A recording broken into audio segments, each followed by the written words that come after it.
পৌষ মাস মানেই পিঠেপুলির স্বাদ নেবার সময়কাল। ফলে মালদার চাঁচলের নেতাজি সুভাষ রোডে জমে উঠল পিঠেপুলির স্বাদ নেবার জন্য মানুষের ভিড়। এখানে দুধপুলি থেকে শুরু করে পাটিসাপটার স্বাদ নিতে এসেছেন প্রচুর মানুষ। আর এ ধরনের পৌষালী মেলার আয়োজন ওই এলাকার মহিলারা মিলিতভাবে করেছেন পিঠের রকমারি পসরা নিয়ে। তাই পিঠে রসিক বাঙালিরা চাঁচলের ওই এলাকায় নেতাজি মূর্তির পাদদেশে পৌষালী মেলাতে উপস্থিত হয়ে চেখে দেখছেন কোন পিঠের কতটা স্বাদ। বিগত কয়েক বছর ধরে আয়োজন হয়ে আসছে ওই পৌষালী মেলার। বলা যায় এবার এই মেলার ৬ষ্ঠতম বর্ষ। এখানে বিকেল থেকে ধীরে ধীরে সন্ধে নামতেই এই পিঠেপুলির প্রাঙ্গণে জমতে থাকে ভিড়। এখন অবশ্য মানুষের ব্যস্ততা বেড়েছে, ফলে ঘরে ঘরে পিঠেপুলি তৈরির ঝঞ্ঝাট থেকে মুক্ত থাকতেই মেলায় উপস্থিত থাকতে দেখা গেল বিভিন্ন পরিবারের মহিলাদের। তবে বেশ কিছু বছর আগেও শীতের সময়, বিশেষত পৌষ মাস এলে গ্রাম বাংলার মহিলারা নতুন ধানের চাল কখনো ঢেঁকিতে, কখনো সামগাইনে, আবার কখনো জাঁতাতে গুঁড়ো করে সেই চালের গুঁড়োকে রোদে শুকিয়ে নানান ধরনের পিঠে তৈরিতে ব্যস্ত থাকতেন।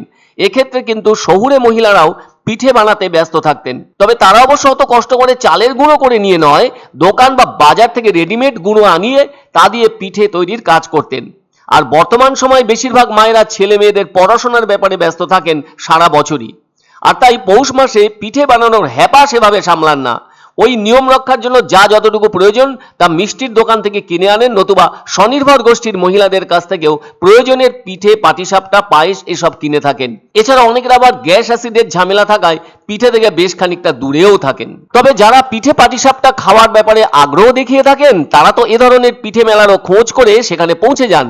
এখন তো বাজারে এসেছে নতুন খেজুর গুড়, নলেন গুড়। ফলে জমজমাট পিঠে পায়েস বানানোর বিষয়টি বাংলার অনেক স্থানে প্রত্যক্ষ করা যাচ্ছে পিঠে মেলাকে কেন্দ্র করে। এদিকে চাঁচলের পৌষালী মেলায় দেখা গেল বিভিন্ন স্টলে কোথাও দুধ পুলির আয়োজন, কোথাও চষি পিঠের আয়োজন, কোথাও মুগের পুলির আয়োজন, কোথাও আবার পায়েসের আয়োজন, কোথাও বা গোকুল পিঠের আয়োজন, কোথাও আবার মালপোয়ার জমজমাট আয়োজন। আর যারা মেলায় এসে সেসবের স্বাদ নিতে এসেছেন তারা কিন্তু আগ্রহী হয়ে খেয়ে দেখছেন। একটা যেন মিষ্টি মধুর হই হই ব্যাপার এখানে। অনেকে আবার বাড়ির জন্য নিয়েও যাচ্ছেন কিনে।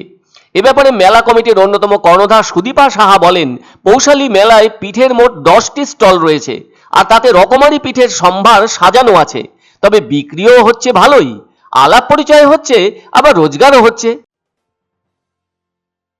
পছন্দসই সেরা খাবার খেতে হলে সোজা চলে আসুন রুচিসম্মত আধুনিক মানের রেস্টুরেন্ট রাজদরবারে। কেননা এখানেই আপনারা পাবেন ভোজনের রাজকীয় অনুভূতি। শুধু পুজোর সময়ই নয়, সারা বছরই রকমারি খাবার সরবরাহ করাই এই রেস্টুরেন্টের আভিজাত্য। আমাদের ঠিকানা রাজদরবার, রাহুতবাড়ি, বাবুপাড়া, জলপাইগুড়ি। ধামাকা ধামাকা ধামাকা, সানরাইজ মার্বেলের নতুন শোরুম শীঘ্রই আসতে চলেছে জলপাইগুড়ি গৌরীয় মঠের পাশে নতুন করলা সেতুর কাছে।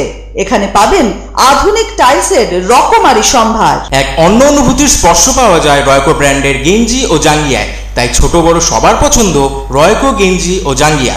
প্রস্তুতকারক জয়মনি হোশিয়ারি, কলকাতা। আনন্দ সংবাদ, আনন্দ সংবাদ। 30 বছরের নির্ভরযোগ্য প্রতিষ্ঠান ইন্দ্রমণি রাইস মিল। আমাদের কয়েকটি জনপ্রিয় ব্র্যান্ড হলো তাজ, বরলি, খুশি ইত্যাদি।